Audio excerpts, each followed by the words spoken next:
بسم اللہ الرحمن الرحیم۔ محترم ناظرین، آپ دیکھ رہے ہیں یوٹیوب چینل محمد بلال آفیشل۔ آج انشاءاللہ عز و جل ہم حضرت سیدنا عمر بن عبدالعزیز رحمۃ اللہ تعالی علیہ کے متعلق کچھ گفتگو سنیں گے۔ جی ہاں، یہ وہیں عمر بن عبدالعزیز رحمۃ اللہ تعالی علیہ ہیں کہ جن کے مزار پر انوار کو جلایا گیا، ان کی زوجہ محترمہ کے مزار کو بھی جلایا گیا اور ان کی قبروں کو کھود کر ان کے جسم نکالنے کی کوشش کی گئی۔ ان کے مزار پر انوار کی اتنی بے حرمتی کرنے کے باوجود بھی سارے کے سارا عالم اسلام بالکل خاموش ہے، جبکہ یہ ایسی شخصیت ہے کہ جن کی جتنی تعریف کی جائے اتنی ہی کم ہے۔ حضرت سیدنا عمر بن عبدالعزیز رحمۃ اللہ تعالی علیہ سے خلیفہ ہیں کہ جن کی خلافت میں امیر لوگ اپنی زکوٰۃ کی رقم لے کر بازاروں اور گلیوں میں گھومتے تھے کہ کوئی فقیر مل جائے تاکہ ہم اس کو زکوٰۃ دے سکیں، لیکن ان کی خلافت میں ایسا کوئی فقیر بھی نہیں ملتا تھا کہ جو زکوٰۃ کا مستحق ہو سکے۔ سب کے سب لوگ معاشی طور پر مستحکم ہو چکے تھے۔ آپ رحمۃ اللہ تعالی علیہ کے دور خلافت میں انصاف کا بول بالا، خوشحالی ہی خوشحالی اور ہر طرف امن و سکون کا دورہ تھا۔ میں آپ کو حضرت سیدنا عمر بن عبدالعزیز رحمۃ اللہ تعالی علیہ کے حوالے سے ایک دو واقعات بتاتا ہوں۔ اس سے پہلے ہمارے چینل کو سبسکرائب کیجئے اور بیل کے بٹن کو بھی دبا دیجئے تاکہ آپ کو ہماری مزید اچھی ویڈیوز مل سکیں۔ خلیفہ بننے سے کچھ عرصہ پہلے حضرت سیدنا عمر بن عبدالعزیز رحمۃ اللہ تعالی علیہ مکہ پاک، مدینہ پاک اور طائف کے گورنر بھی رہے ہیں۔ عمر بن عبدالعزیز رحمۃ اللہ تعالی علیہ گورنر بننے کے بعد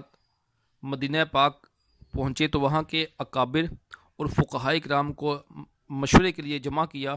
اور ان کی خدمت میں عرض کی کہ میں نے آپ حضرات کو ایک ایسے کام کے لیے اکٹھا کیا ہے جس پر آپ کو ثواب ملے گا اور آپ حق کے حمایتی قرار پائیں گے۔ آپ لوگ کسی ظلم کو کرتے ہوئے دیکھیں تو یا آپ میں سے کسی کو میرے عامل یعنی حکومتی اہلکار کے ظلم کا حال معلوم ہو تو میں آپ کو خدا کی قسم دیتا ہوں کہ مجھ تک اس معاملے کو ضرور پہنچائیں۔ فقہاء کرام رحمہم اللہ السلام آپ کے جذبے سے بہت متاثر ہوئے اور دعائے خیر سے بھی نوازا۔ یہ تھا آپ کا گورنر بننے کے بعد سب سے پہلا اہم کام کہ آپ نے ظلم و ستم کی جو آندیاں تھی وہ ختم کر دی۔ خلیفہ بننے کے بعد آپ نے جو کچھ کیا، آئیے میں آپ کو مختصر سا وہ بھی بتاتا ہوں تاکہ آپ کو پتہ چلے کہ حضرت سیدنا عمر بن عبدالعزیز رحمۃ اللہ تعالی علیہ نے کیسے عظیم کام کیے۔ حضرت سیدنا عمر بن عبدالعزیز رحمۃ اللہ تعالی علیہ کو خلیفہ بننے کے بعد مسلمانوں کی حقوق کی نگہداشت اور اللہ تعالیٰ کے احکامات کی تعمیل اور نفاذ کی فکر دامن کی رہتی، جس کی وجہ سے اکثر چہرے پر پریشانی اور ملال کے آثار دکھائی دیتے۔ اپنی زوجہ محترمہ حضرت فاطمہ بنت عبد الملک رحمۃ اللہ تعالی علیہ کو حکم دیا کہ اپنے زیورات بیت المال میں جمع کرا دو ورنہ مجھ سے الگ ہو جاؤ۔ جی ہاں، یہ وہیں فاطمہ بنت عبد الملک ہیں کہ جن کا والد بھی خلیفہ تھا، جس کا دادا بھی خلیفہ رہا، اس کے 3 بھائی بھی خلیفہ رہے اور آپ کا شوہر حضرت سیدنا عمر بن عبدالعزیز رحمۃ اللہ تعالی علیہ بھی خلیفہ ہے۔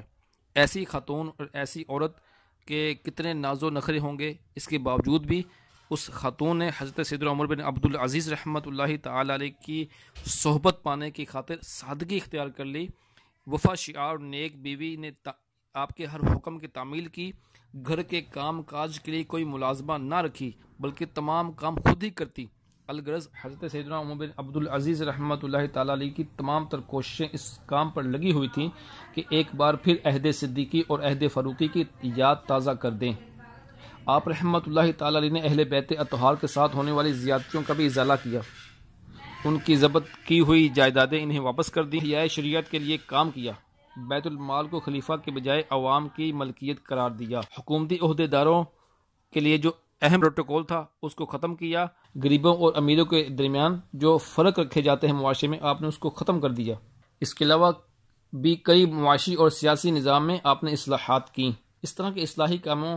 کی وجہ سے، آپ کے اعلیٰ کارناموں کی وجہ سے آپ رحمۃ اللہ تعالی علیہ کا زمانہ خلافت راشدہ میں شمار کیا جاتا ہے۔ عام طور پر ہمارے ذہن میں خلافت راشدہ کی جب بات آتی ہے، جب ہم خلافت راشدہ کی بات سنتے ہیں، خلفائے راشدین کا تذکرہ سنتے ہیں تو ہمارے ذہن میں 4 خلفائے راشدین آتے ہیں: حضرت سیدنا صدیق اکبر، عمر فاروق، غنی اور مولا علی رضی اللہ عنہم اجمعین۔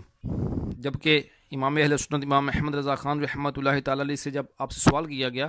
کہ خلفائے راشدین کون کون ہیں، کن کن پر ان کا اطلاق آتا ہے، تو آپ نے ارشاد فرمایا کہ خلافت راشدہ وہ خلافت کے منہاج نبوت یعنی نبوت کے طور طریقے پر ہو جیسے حضرت خلفائے اربعہ یعنی 4 خلفائے کرام، حضرت سیدنا صدیق اکبر، حضرت سیدنا فاروق اعظم، حضرت سیدنا عثمان غنی اور حضرت سیدنا مولا کائنات مولا علی رضی اللہ تعالی عنہم اجمعین۔ اس کے علاوہ مزید فرماتے ہیں کہ امام حسن مجتبیٰ اور امیر المومنین عمر بن عبدالعزیز رضی اللہ تعالی عنہم بھی خلفائے راشدین میں شمار کیے جاتے ہیں۔ مزید فرماتے ہیں کہ یہ 6 خلفائے راشدین کے بعد فرماتے ہیں کہ میرے خیال کے مطابق اب ایسی خلافت راشدہ امام مہدی رضی اللہ تعالی عنہ ہی قائم کریں گے۔ تو اندازہ کیجئے محترم ناظرین، ایسی خلافت کی، ایسا مسلمانوں کے لیے کام کیا، ایسا مسلمانوں کا نظام مضبوط کیا، جبکہ اسی وجہ سے آپ کو عمر ثانی کہا جاتا ہے۔ حضرت سیدنا عمر فاروق اعظم رضی اللہ تعالیٰ عنہ کے دور کو یاد کروا دیا لوگوں کو، اس لیے آپ کو عمر ثانی بھی کہا جاتا ہے۔ بہرحال ایسی شخصیت اور ایسی اسلام کی عظیم ہستی کے مزار کو بے حرمتی کرنا، آپ کے مزار میں آگ لگا دینا اور آپ کا جسم نکالنے کی کوشش کرنا، یہ بہت ہی قابل مذمت ہے۔ ہم سب مسلمانوں کو بھرپور طریقے پر اس کی مذمت کرنی چاہیے۔ جنہوں نے یہ کام کیا، جنہوں نے یہ کام کرنے کی کوشش کی، جو اس میں ملوث ہیں، اللہ تبارک و تعالی ان سب کو نیست و نابود فرمائے، اور اللہ تعالی ہمیں اپنے اولیاء کرام اور اپنے نیک اور برگزیدہ بندوں کی صحبت اور ان کی غلامی میں زندگی اور موت میں رہنے کی توفیق عطا فرمائے۔